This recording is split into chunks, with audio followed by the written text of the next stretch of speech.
Hey guys, Rusty over here, and today I'm going to be showing you how to solo Heroic Emerald Nightmare, and also normal if you can do Heroic. Come on, you can do normal. You know, try and farm out the Spaulders of the first Satyr. Guys, this shit's a fucking joke, so let's get started. First one, moving on to Nthendra. Jesus Christ, he's got me saying now. Moving on to Nthendra. Guys, this boss is, just honestly, I could just say, just kill the boss. If you're really under geared, just don't stand in the green shit, don't stand in the breath. If you get to the phase where the bugs spawn, don't stand into the bugs. That's it. Don't worry about volatile rot. Don't worry about rot. Essentially, those are just dots. If you're doing this on heroic, every time you stand in the shit, you're going to gain a stacking debuff, which obviously increases your damage taken. So don't stand in the shit, guys. I mean, come on. It's fucking rating 101. Otherwise, just kill the boss. You don't have to worry about the MC. That's on Mythic. So, done. Easy. Ursoc. Now, this boss should be really the only boss that gives you trouble, if you're going to have trouble at all. The reason for that is it's pretty much a gear check. You need to kill the boss before he kills you. He's going to put 2 stacking debuffs at you that are not going to drop. And essentially, he's just going to keep doing more and more damage until eventually one-shots you. And this actually adds up fairly quickly. I'd say with good gear, you probably have like a minute, maybe a minute and a half to kill him, if not less. Honestly, though, guys, if you have really good gear, this shouldn't be an issue. This is really only an issue if you're, like, fucking, I don't know, LFR geared. Which, honestly, I guess with Titan Forging is might as well be Mythic gear, right? Anyways, moving on to Dragons of Nightmare. Also, with gear, this boss is a fucking joke. Now, the way this boss works is you have Ysandra, this bitch here. What she's going to do is she's going to put this stacking debuff at you. If this reaches 10 stacks, you're going to be stunned for 30 seconds. Not good, right? Now, ideally, what you want to do is to kill the boss before this reaches 10 stacks, which again, with really good gear, by the way, I'm doing this around 384, 383 item level, so I'm pretty fucking geared for this, so it's easy. You can kill the boss before she even stuns me. Now, if you're under geared and you get stunned for 30 seconds, that's not the end of the world. It is still killable. It's unlikely they'll kill you before you get, while you're stunned, especially if you have some sort of self-heals out of it. You can just heal yourself as soon as you get out of the stun. That's what I recommend doing. If you don't, you need to kill the boss before you get stunned again. I think you have like a sick, you probably come out of the stun around 6 stacks. I didn't get stunned, so I'm not really sure. When you come out of it, you should have 6 stacks, so you need 4 more before you get stunned again. So that should leave you about, I believe, 20 to 25 seconds to DPS the boss down.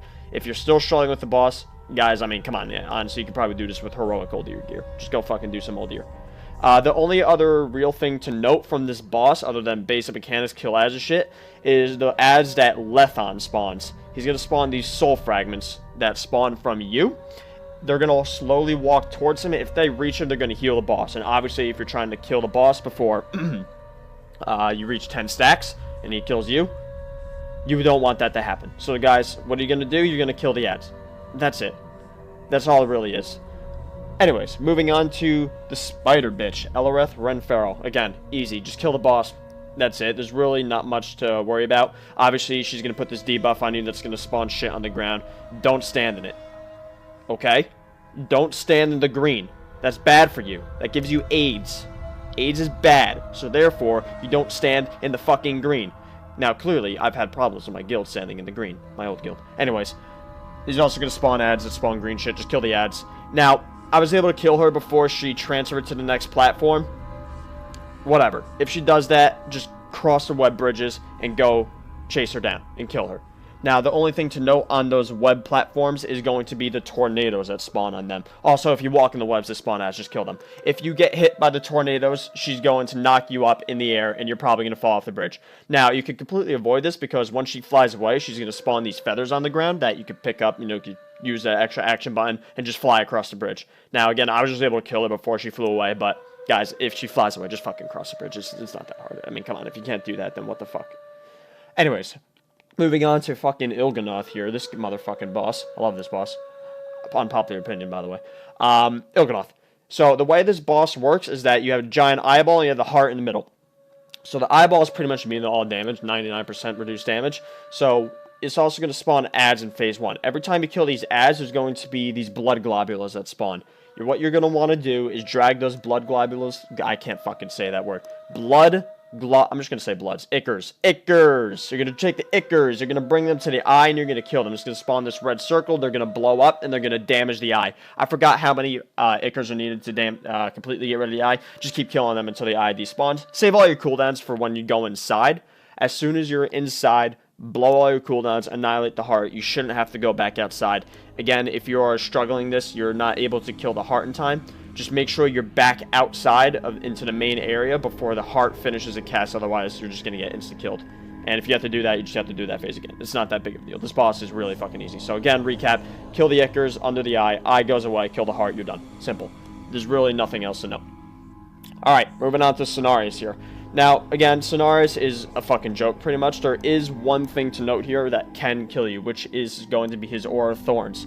Now, just like in progression, if you could fucking literally kill yourself on this boss. So, just don't kill yourself. Essentially, what this is going to do is that it reflects 50% of the damage you do onto yourself. So, if you, while he has this Aura up, if you do 50, like, say, I don't know, 50k crit to him, you're going to take 25k damage. So, essentially, guys, just don't fucking kill yourself. If you're struggling with this, especially if you don't have self-heals, just wait till he gets it off himself. That's it. Just don't DPS the boss while he has the Aura of Dreadthorns if you're struggling with this. If you're not, especially if you have self-heals, this shit is pretty much a non-issue. Otherwise, just kill the ads, kill the boss, and you're done. That's it. Moving on to the final boss. We're moving on to the pussy-eating champion himself, Xavius. I mean, come on, boys. Just look at that fucking tongue. He's a champion at it. Anyways, this boss is really easy. I thought he was going to be much harder than he actually is. So let's talk about the dream first. Within a few seconds of the fight, Ysera's going to pull you into the dream. Essentially, this is a death save. If you die in it, you come back and you're alive. Simple enough. So what this boss does, he's going to put a permanent stacking dot on you, which will eventually just kill you. So ideally, you want to kill this boss before he kills you. But like I said before, if you're in the dream, it's a death save. So if you die in the dream, you're saved. Now, you'll also have a corruption bar here. If this bar reaches 100 corruption, or basically full, you're going to have a, I believe it's like 20 or 30 second debuff on you. You're going to do 150% increased damage. So you're going to go fucking gargantuan dick, and you're going to fucking slap him with it a few times, you know. Just beat him with it. So, you're going to want to use this to your advantage. By the way, once that debuff runs out, you get mind controlled. So you don't want that right away. Now, how do you get corruption? Essentially from his abilities. If you dispel that permanent dot on you, which pretty much only healers have, you gain corruption. I forgot how much. You'll see it on your bar. You gain corruption by that. Now, the big source of corruption is going to be the meteor. Basically, the big circle around you that spawns in Phase 2, and I believe it also happens in Phase 3. It is the corruption meteor. That puts a shit ton of corruption on you. Now, there's also another way to get corruption, which is going to be the ads, which I do recommend killing, personally. If you're not struggling with them, you don't have to. It's up to you. Now, when you kill these ads, you're going to spawn a black puddle of shit, which if you stand in it, it gives you corruption. But if you don't stand in it and soak it completely, the ads go into respawn. So I recommend doing that. That's another way to get corruption. Now, you're going to have to figure this out for yourself, but when you feel you could kill the boss, try and get yourself to 100% corruption. Just save all your cooldowns for when you're doing all that damage, and just fucking nuke the shit out of the fucking boss. Just fucking take your cock out and slap his face with it, alright? Your dick is bigger than his, so kill him. Essentially, that's it. Now, I do want to say one thing. If you get MC'd while you're in the dream, I'm not sure what happens. I'm not sure if the boss resets. I'm not sure if you just wake back up and you're fine. I don't know, guys, okay? My recommendation is, well, one, if you can find out for yourself, and if that's true, just fucking kill the boss before you get MC'd. Actually, that's my recommendation, okay? That's it. Just kill the boss before you get MC'd. Honestly, though, guys, if you're struggling with this, just get more gear, which is pretty much the fucking motto of this raid. And really, that's it, guys. I hope you got your shoulders. By the way, I got mine from the Veiled Argonite vendor, so I don't need to farm this fucking raid anymore. Anyways, if you have any questions and you like this guide, please leave a comment below. Also, don't forget to like. I already said comment, and do that subscribe thing. You know, you like my channel, right? So you want to subscribe to it, get more of those guides, right? Right, guys? Yeah, I know you do. Anyway, seriously though, guys, if you like this guide, please like, comment, subscribe. I love you all. No, I can't say that. Anyways, have a good one. See ya.